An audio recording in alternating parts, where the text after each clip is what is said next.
बिस्मिल्लाहिर्रहमानिर्रहीम। Payments date का record monitor किस तरह किया जाएगा एक्सेल में, ये आज की इस क्लास के अंदर मैं बताऊंगा। अपकमिंग डेज कितने रह गए और उसके अलावा जो डेज लेट हो चुके हैं वो, और इसके अलावा गुड डेज अगर हमारा 10 या 15 डेज से ज़्यादा डेज़ की पेमेंट्स बाकी हैं तो उनके सामने गुड डेज़ लिखा हुआ आ जाए। और इसी तरह अगर अंडर 5 डेज़ की पेमेंट्स हमें करनी है तो वो लिखा हुआ है कि इतने दिन रिमेनिंग रह गए इस डेट के। तो ये 3 से 4 अगर हमें इसमें कंडीशंस देनी हो तो ये हम किस तरह से पेमेंट्स रिकॉर्ड को मेंटेन करते हुए अपडेट कर सकते हैं। या कोई और प्रोडक्ट एक्सपायरी है या फिर और कोई आपका रिकॉर्ड इस तरह का है जो इनवाइसेस की पेमेंट्स वगैरह होती है वो रिसीव होंगी या आपको क्लियर करनी है, या चेक रिसीव होंगे वो क्लियर करने हैं बैंक में, या जो बैंक से अमाउंट हमारे पास आ रहा होता है उसमें अकाउंट में ट्रांसफ़र करना होता है इतने दिन के अंदर, तो उसकी कौन सी पेमेंट किस दिन आई है और कितने दिन में उसको ट्रांसफ़र करना है, कितने दिन रह गए, किसके इस दिन से ज़्यादा दिन बाकी हैं। तो इस तरह का पूरा एक सॉफ्टवेयर की तरह से काम किस तरह से होगा माइक्रोसॉफ्ट एक्सेल में, इसमें आज एडवांस फार्मूला में बताऊंगा और वो सारा रिकॉर्ड आप इजीली मेंटेन कर सकते हैं। तो इससे पहले आप जो फर्स्ट देख रहे हैं चैनल को सब्सक्राइब करें और वीडियो को साथ साथ लाइक भी कर दें। तो पहले देख लें है क्या और फिर किस तरह से इसको बनाएंगे माइक्रोसॉफ्ट एक्सेल में, ये आज की इस क्लास के अंदर मैं बताऊँगा। तो चलिए शुरू करते हैं। अब एग्जाम्पल मैं क्योंकि पेमेंट्स के ऊपर दे रहा हूँ तो पेमेंट्स रिकॉर्ड को मेंटेन करेंगे मॉनिटर। अब यहाँ पर हमारे पास ये पेमेंट्स का चेक यानी रिसीव हुआ है या किसी थ्रू भी हमारे पास पेमेंट्स ऑनलाइन आई। अब इसकी पे डेट है कि इतने दिन में ट्रांसफ़र होगी, तो हमने इसकी डेट लिख ली और फिर उसके बाद हमने यहाँ फार्मूला यूज़ किया है डेज़ का और फिर उसके बाद ये पेमेंट्स थी। अब हमें दो कंडीशन यहाँ पे चेक करनी है। एक तो टुडे फंक्शन मैंने यूज़ किया हुआ है, करंट सिस्टम डेट जो होती है वो इधर सेल में आ जाएगी आपकी, और इसके अलावा यहाँ मैंने डेज़ में पे डेट को माइनस करा हुआ है टुडे से, तो इसके जो डेज़ बाकी हैं वो हमारे पास यहाँ पर आएंगे। कंट्रोल शिफ्ट टिल देन या फिर यहाँ से जर्नल क्लिक करेंगे तो ये नंबर में डेज़ आएंगे और इसको आप ड्रैग कर लेंगे। ठीक है जी, इस डेट को मैंने माइनस करा टुडे से तो हमारे पास आंसर आ गया और इसके बाद इसको मैंने किया हुआ है ड्रैग। तो इस तरह जितने पे डेट के हिसाब से डेज रह गए हैं वो, अब जैसे हमने डेज चेक कर लिए इसके 30 हैं तो इनके साथ अगर ट्रांसफ़र हो गई है पेमेंट यानी वक्त से पहले हमने ट्रांसफ़र कर दिए तो हमारे पास से ये काम कंप्लीट हो गया, हमने क्लियर का स्टेटस यहाँ पे चेक कर लिया। अब इनकी डेट 20 जुलाई थी, 26 जुलाई करंट डेट जो है उस हिसाब से 6 डेज पास हो चुके हैं, तो यहाँ पर 6 डेज हैज़ लेट लिखा हुआ है, ये क्लियर नहीं हुई तो ये हमें क्लियर करना है रिकॉर्ड। इसी तरह जिसके दिन बाकी हैं तो उसके जो है 22 या 10 डेज़ ऊपर मैंने रखा है, तो वो उससे 10 डेज़ या 5 डेज़ से जो ऊपर वाले डेज़ हैं उनके साथ गुड डेज़ लिखा हुआ आएगा। और इसके साथ ही अगर किसी के डेज़ हैं और ट्रांसफ़र हो चुकी है पेमेंट तो क्लियर लिखा हुआ आएगा।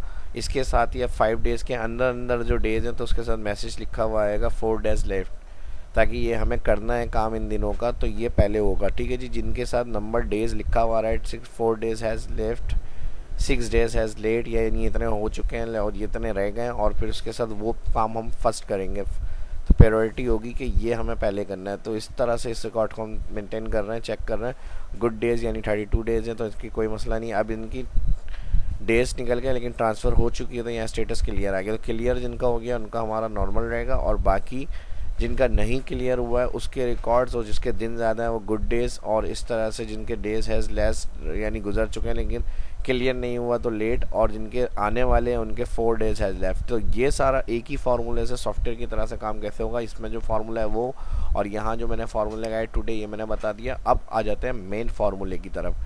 ठीक है जी, तो मैंने फिर स्टार्ट में आपको बता दिया था एक्सपायरी रिकॉर्ड मेंटेन करते हुए, या कोई भी इनवाइसेस रिकॉर्ड है, पेमेंट है, मंथली इंस्टॉलमेंट है, या फिर आपकी कोई मेंबरशिप है, उसके सारे आप इस तरह से डेज़ के हिसाब से कितने रह गए हैं, कितने हो चुके हैं या कितना टाइम ज़्यादा है क्लियर किया हुआ है, तो वो सारा आप इस तरह मेंटेन करेंगे। तो यहाँ जो मैंने फार्मूला यूज़ किया है इसको मैं सेलेक्ट कर रहा हूँ और यहाँ से कर रहा हूँ क्लियर। अब इसमें दो कंडीशन हमें देखनी है, एक डेज़ वाली और एक पेड वाली।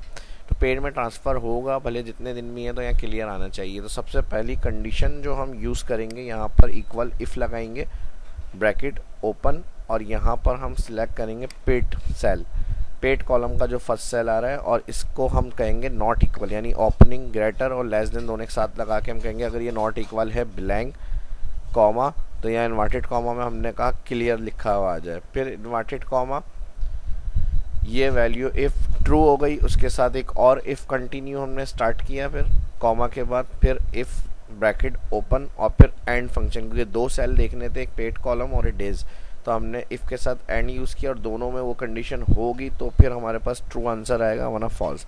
तो हमने फिर कहा days, first cell and bracket open के बाद हमने सेलेक्ट करा डेज का, और डेज के साथ हमने कंडीशन दी अगर ये लेस देन होता है 0, कॉमा, यानी ये सेल डेज वाला अगर लेस देन 0 है, फार्मूला बार में भी देख सकते हैं फार्मूला, और दूसरा सेल हमने फिर एंड फंक्शन के साथ लॉजिकल टू कंडीशन में कहा, और ये सेल जो पेड का फर्स्ट सेल है कॉलम का, ये बराबर है ब्लैंक, दो इन्वर्टेड कॉमा। अब इसका जो इफ़ और एंड लगा है, क्या आंसर आना चाहिए, ब्रैकेट एंड का क्लोज, दो सेल चेक करने थे, दोनों सेल में कंडीशन हमने कहा इस सेल में अगर लेस देन 0 और ये पेड सेल बराबर है ब्लैंक, यानी इसमें ट्रांसफ़र नहीं लिखा हुआ, तो फिर कॉमा के बाद आगे कंडीशन कंटिन्यू करी हमने, डेज सेल दोबारा सिलेक्ट,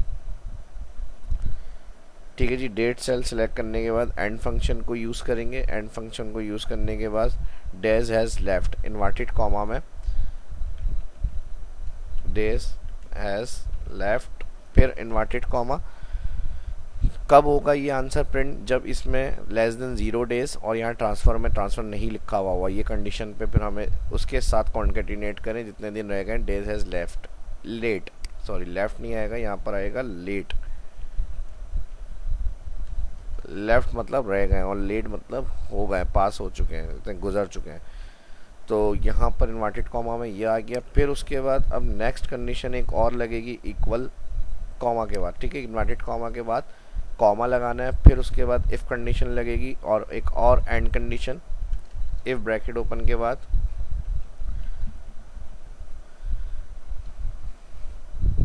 इफ़ और एंड अगेन ब्रैकेट ओपन, और यही डेज सेल सेलेक्ट करेंगे।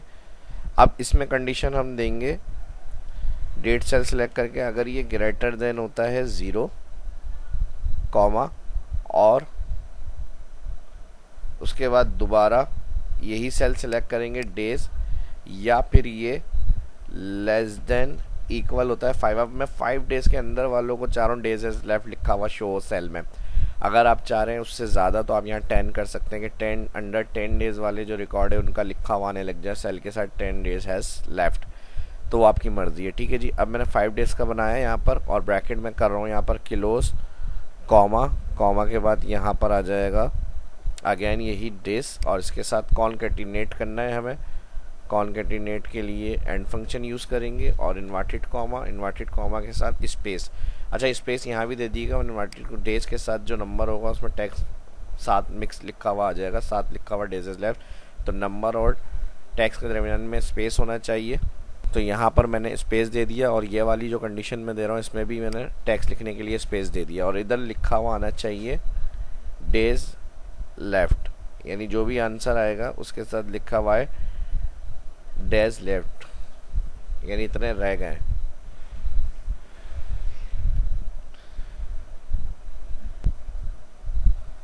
या डेज हैज़ कर लेते हैं, डेज हैज़ लेफ्ट, और फिर इसका भी इन्वर्टेड कॉमा, ये कंडीशन बंद।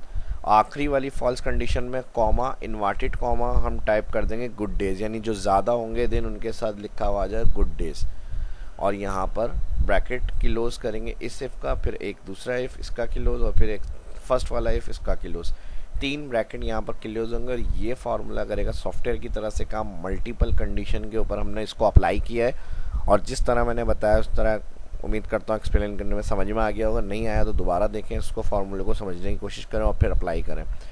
अब यहाँ पर अगर गुड डेज में ट्रांसफ़र हो चुका है तो फिर क्लियर ही लिखा हुआ आएगा, लेकिन अगर दिन ज़्यादा है ट्रांसफ़र नहीं हुआ तो फिर यहाँ पर हमारे पास उसके गुड डेज लिखे हुए प्रिंट होंगे, आखिरी वाली फॉल्स कंडीशन। फार्मूला हमारा सही है तो इंटर से आंसर आएगा, नहीं तो फिर एरर आएगा। इसको इंटर करके अप्लाई करके देखते हैं फार्मूले को। तकरीबन देखें गुड डेज हैं, लेकिन यहाँ ट्रांसफ़र हो चुकी है पेमेंट पहले ही, तो यहाँ क्लियर लिखा हुआ आ गया। अब और एंड तक ड्रैग कर लें तो इस तरह का जो भी रिकॉर्ड आपके पास लिस्ट की शक्ल में होता है या बहुत बड़ा डेटाबेस है तो उसके अंदर फार्मूला आप ड्रैग करेंगे और सबका स्टेटस आपको पता चल जाएगा किसकी रिमेनिंग रह गई है, किसके लेट हो चुका। अब 6 डेज हैज़ लेट यानी गुजर चुके हैं तो माइनस नहीं आया, तो यहाँ पे फर्स्ट सेल में आके जहाँ पर हमने ये सिलेक्ट करा है उसके साथ माइनस दे दें, माइनस माइनस प्लस हो जाएगा और यहाँ पर 6 डेज़ का माइनस सिर्फ नॉर्मल 6 डेज हैज़ लेट लिखा हुआ आएगा। हो गया जी, ये इस तरह से सारा काम हो जाएगा। और अगर बहुत बड़ा डेटाबेस है उसके अंदर क्लियर कौन से वाले हैं और अलग अलग कलर से आप चाह रहे गुड डेज कौन से वाले हैं, तो इसको आप कंडीशनल फॉर्मेटिंग से अप्लाई करें। हाईलाइट रूल में चले जाएं, हाईलाइट रूल में जाने के बाद यहाँ से आप इक्वल टू सिलेक्ट कर लें। इक्वल टू में कौन कौन सी कंडीशन से कौन कौन से सेल हाईलाइट करने हैं, तो यहाँ से ग्रीन कर लेते हैं इसको क्लियर वालों को। अगेन इक्वल टू, और इक्वल टू के बाद गुड डेज वालों को येलो कर लेते हैं। अपने हिसाब से आप कंडीशन फॉर्मेटिंग को यूज़ करें। और डेज हैज़ लेट वालों को जो रेड कलर से देख लेते हैं ताकि इसमें हमें इजीली आसानी से ट्रेस कर सकें। तो यहाँ पर टेक्स्ट देन कंटेंट यूज़ करेंगे लेट वालों के लिए। टेक्स्ट देन कंटेंट का होता है जिसमें एक वर्ड भी होगा वो कलर से हाईलाइट हो जाएगी। जैसे ये आ गई है, इसको कलर से हम कस्टम अपनी फॉर्मेटिंग से जो आपको फिल से हाईलाइट करना है वो आप कलर से यहाँ से सिलेक्ट करें। फॉन्ट बोल्ड और यहाँ कलर वाइट। Okay okay. और लेफ़्ट वालों का जो कलर है वो आप अपने हिसाब से लेफ़्ट वालों के लिए दे सकते हैं। इसके लिए भी टेक्स्ट देन कंटेंट, और यहाँ पे मैं कर दूँगा लेफ़्ट। और लेफ़्ट वालों के लिए कलर अच्छा सा कोई रख लेते हैं यहाँ, फॉन्ट बोल्ड वाइट, या फिर यही वाला रख लेते हैं फिल मोर। और मोर में ये कलर रख लेते हैं, ये कलर के साथ फॉन्ट बोल्ड, और बोल्ड के साथ कलर हो गया वाइट। ओके ओके, ठीक है जी, ये सारी कंडीशनल फॉर्मेटिंग है। अब जिसका हमने क्लियर कर दिया, जैसे इनके 6 डेज है लेट हो चुका है या होने वाला था, हमने नहीं देखा इसको, अब हमने इसको ट्रांसफ़र कर दिया। ठीक है जी, जो ऑलरेडी डेटा एंट्री हुई हुई है सेल में एक वर्ड लिखेंगे, पूरा टेक्स्ट लिखा हुआ जाता है, सिंपल इंटर कर दें, ट्रांसफ़र हो गया, क्लियर स्टेटस हो गया, कंट्रोल Z। ठीक है जी, तो ये इस तरह से सारा काम होगा ऑटोमेटिकली सॉफ्टवेयर की तरह से। उम्मीद करता हूँ वीडियो पसंद आई होगी। वीडियो पसंद आई है तो भरपूर लाइक्स भी करें और दोस्तों के साथ सोशल मीडिया पे इसको शेयर भी करें। किस तरह से एडवांस हम यूज़ कर सकते हैं एक्सेल को, उसका मैंने आपके साथ शेयर किया है टॉपिक। और कोई सजेशन के लिए तो वीडियो की डिस्क्रिप्शन में कमेंट में पूछ सकते हैं। अपना ख्याल रखें, दुआओं में रखें। मिलते हैं नेक्स्ट वीडियो में। शाह इस्लाम को इजाज़त दीजिए। अल्लाह हाफिज़।